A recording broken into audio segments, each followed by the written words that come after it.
So good afternoon all. Today I just wanted to make a quick video about the action camera I bought the other day. So you saw me use it last time when I was out running, when I was timing myself around the park. So today I'm going out cycling and I wanted to try it out again. I was a bit unsure about where the best place was to mount it though. But the action camera in question, just in case you didn't see it last time, is this one. It's an Akaso EK7000 in blue. And now, just to confirm, I'm not being paid to endorse this product. I just happened to buy it and I've been trying it out to film my exercises. So because I'm cycling, I thought, where's the best place to mount it? So I'm going to try it a few different places, and you can tell me in the comment section what you think is the best place to mount an action camera when you're out cycling. So the first place I thought I'd try was actually on the bike itself. So you've got these little attachments and it goes on like that, and you can screw it to the frame of the bike, get it nice and tight, get the angle right. So that's how I mount it to the frame. Just make sure that it's tight, because as you go along and you hit the bumps, it could move about, so just make sure it's nice and secure.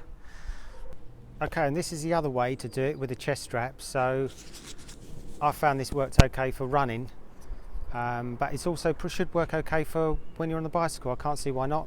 We'll soon see. There also are a number of attachments that come with this pack. There's a little clip here, you can see that. Basically what you do is you can take this camera off and you can attach it to this and you can clip it onto something. So maybe it's a good idea if you've got a rucksack and you've got a strap that goes around the rucksack, you can clip it to the strap when you're out hiking or something like that. So you've got all these attachments. I've just been trying to really work out which one's best for what. Right, so this is how I attached it to the helmet. So see, it's on there on the top, secure. So this little thing here, you do that up tight to stop it moving about.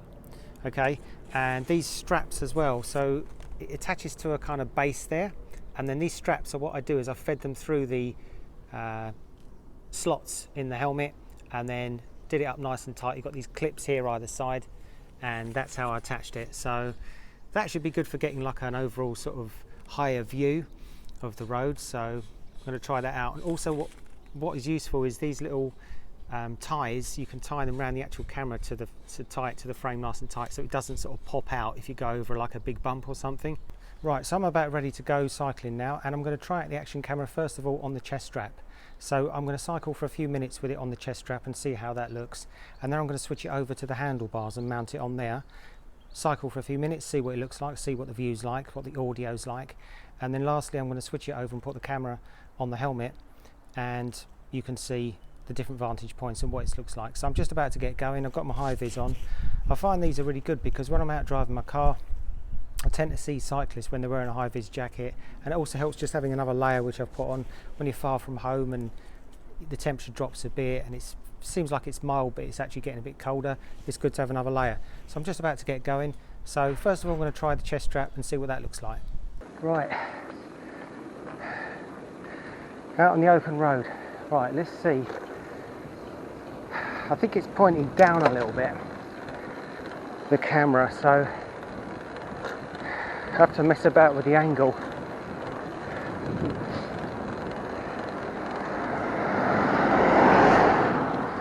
Up onto the big cog.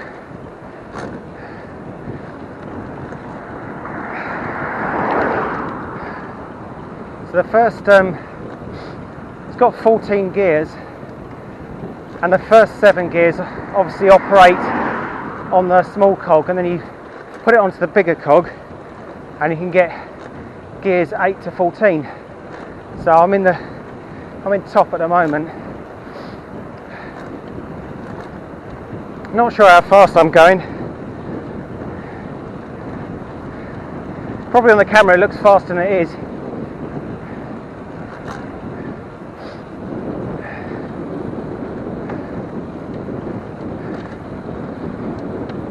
Right, I'm just going to try and adjust the angle of the camera. So, right.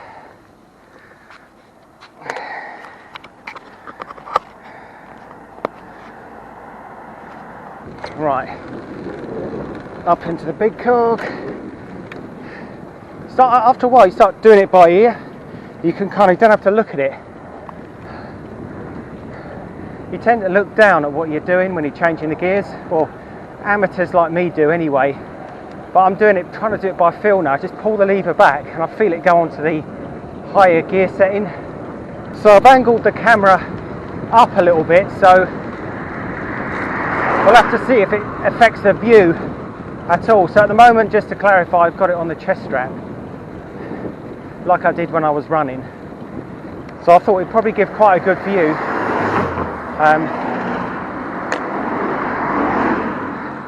It's got a 170 degree angle on the lens, so it's a wide angle lens, so it should be good to capture most of the scenery as I'm going along. Thank you.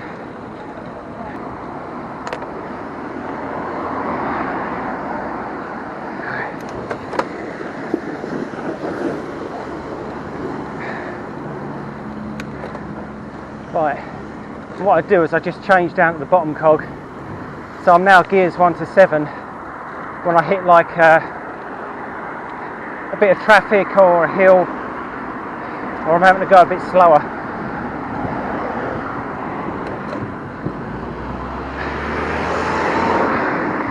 I'm sure the proper cyclist will be telling me I'm doing the gears all wrong, but I just try and do it, I go by feel. I think sometimes when you're on a hill, the temptation is to change down too quick. So I've been trying to work the gears, pedal as hard as I can, and then only change down when I think this gear is just not helping me anymore. Right, so I've hit some temporary lights, so I'm going to pull over for a sec and change to, I'm going to mount it on the actual bicycle itself, onto the frame.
Right, so I've now got it on I've mounted it to the handlebars of the bike, so I've got it mounted on the handlebars, so I don't know how this view looks.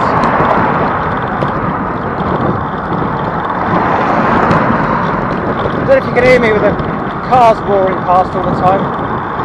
This stretch of road is weird because you go down a hill and then suddenly it looks flat, but you're actually going up a slight incline. But yeah, it's the kind of thing you don't notice in a car because you've got so much power compared to pedaling on a bicycle. You've got absolutely no power at all.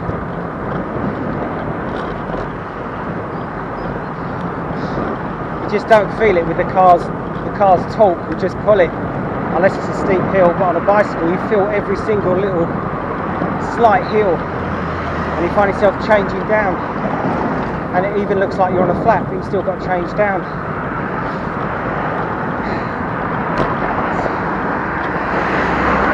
So maybe it's what it looks like with this mounting. It's obviously going to be slightly lower mounted on the bicycle than on the chest strap.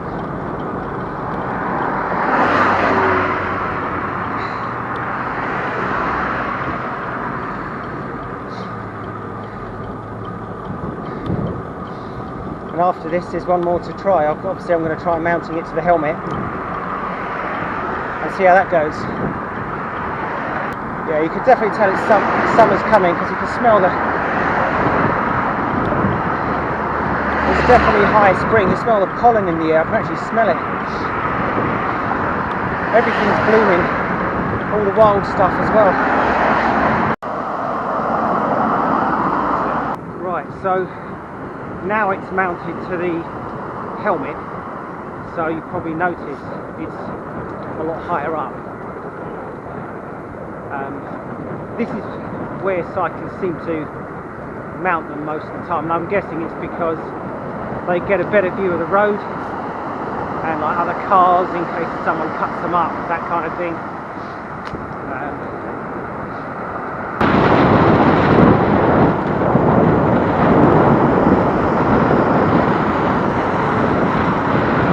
So the GoPro stays on it. I strapped it on because I can't see it, so I tied it with one of those ties. Brake. So it should be secure. The only thing I can't see is still. Oh, these bumps are crazy. Times like this, I wish I was on a mountain bike.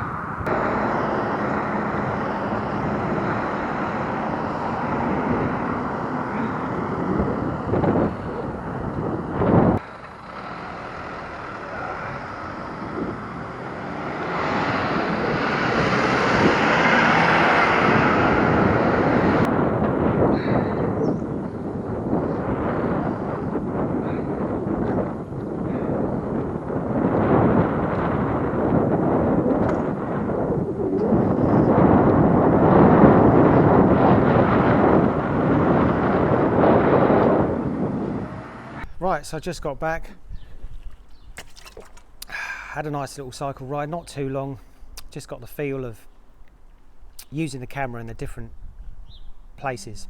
So first off with the chest strap, I just found that as I was leaning forwards on the bike, the camera always seemed to be pointing down, and even when I stopped to angle the camera up, it still didn't seem to get a high enough view of the road, although the wide angle lens, I think it's 170 degrees, takes a nice wide view of the road.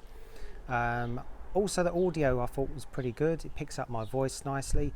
I haven't got the loudest voice. It doesn't project quite as well as some people's, but it was picking up my voice okay. Seemed to pick it up pretty well. Moving on to the handlebars. So this one I found the view was quite good straight ahead. Still wasn't really high enough. It seemed quite steady on the handlebars, but the audio also seemed pretty good. I thought it wasn't too bad. It was still picking up my voice, maybe not quite as much because the camera's just that bit further away on the handlebars, whereas on the chest strap it's right here under my under where I'm speaking. And then of course lastly the helmet. So with the helmet, although the view of the road I would say was very good, the beauty of it is when you turn your head, the camera follows, so you get a much better view of what's going on and the road around you. The only thing I found was the audio was awful, especially at speed. All you seemed to hear was the noise of the wind, cars roaring past. Couldn't really hear what I was saying. So I think what I've learned from today is the helmet's probably the best vantage point, which is, let's face it, the place where most cyclists mount their cameras, on the helmet. But I think if I'm going to speak and make running commentary about things, I'm going to need to use some kind of external microphone that I can plug in. So I think that's what I learned from today's excursion. And please feel free to comment. I'm sure there's plenty of cyclists out there who got a lot more experience with this than me, using action cameras and GoPros when they're out cycling. Feel free to tell me what you do. I'd be glad to hear it. And yeah, that's pretty much it for today. Just want to make a quick video about different places to mount an action camera. And if you like the video, please like and subscribe. And hopefully I'll see you on the next one and speak to you all soon. Thanks for watching. Bye for now.